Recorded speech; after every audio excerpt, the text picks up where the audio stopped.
Zefanias, Kabanata 3.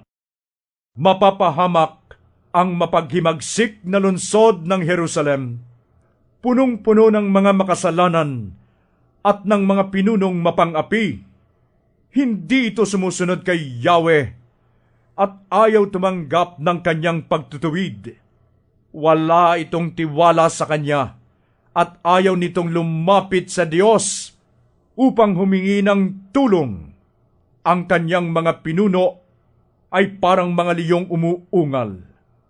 Ang mga hukom na may parang mga asong gubat sa gabi, na sa pagsapit ng umagay, walang itinitira kahit na buto. Ang kanyang mga propeta ay di mapagkakatiwalaan at mapanganib. Ang kanyang mga pari ay lapastangan sa mga bagay na sagrado at binabaluktot ang kautusan para sa kanilang kapakinabangan. Ngunit nasa lungsod pa rin si Yahweh. Dooy pawang tama ang kanyang ginawa at kailanmay hindi siya nagkakamali.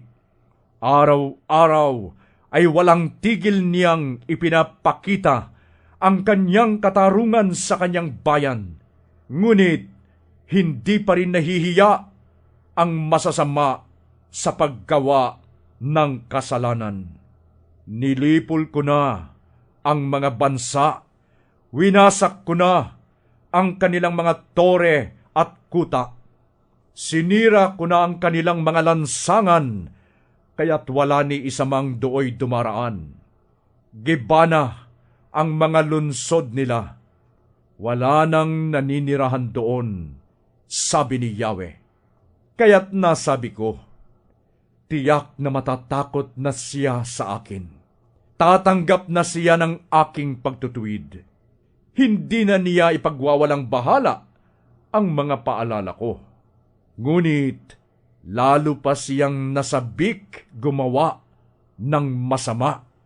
Kaya't hintayin ninyo ako, sabi ni Yahweh. Hintayin ninyo ang araw ng aking pag-uusig, sapagkat ipinasya kong tipunin ang mga bansa at ang mga kaharian, upang idarang sila sa init ng aking galit, sa tindi ng aking puot, at ang buong lupa ay matutupok sa apoy ng aking puot.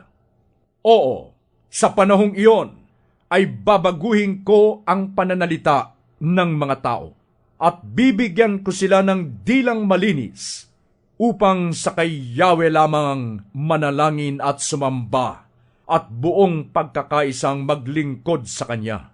Mula sa kabilang panig ng mga ilog ng Ethiopia, ang aking nangalat na bayan ay sasamba sa akin at magdadala ng kanilang handog. Sa araw na iyon ay hindi na kayo mapapahiya sa ginawa ninyong paghihimagsik sa akin, sapagkat aalisin ko ang mga mapagmataas at hindi na kayo maghihimagsik sa aking banal na bundok. Iiwang ko roon ang mga taong mapagpakumbaba. Lalapit sila sa akin upang magpatulong. Hindi nagagawa ng kasamaan ang mga nakaligtas sa Israel. Hindi na sila magsisinungaling, ni mandarayaman.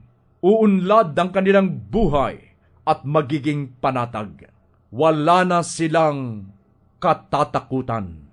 Umawit ka ng malakas, lungsod ng Zion. Sumigaw ka, Israel. Magalak ka ng buong puso, lungsod ng Jerusalem. Ang iyong kaparusahan ay inalis na ni Yahweh, at pinalayas na niya ang iyong mga kaaway.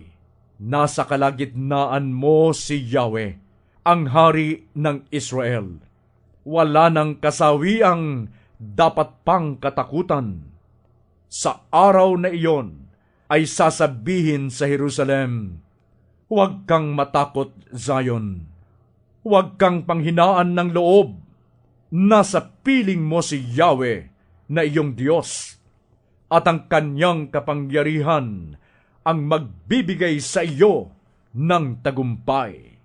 Siya ay magagalak sa iyo, at ang pag-ibig niya ang magbibigay sa iyo ng bagong buhay.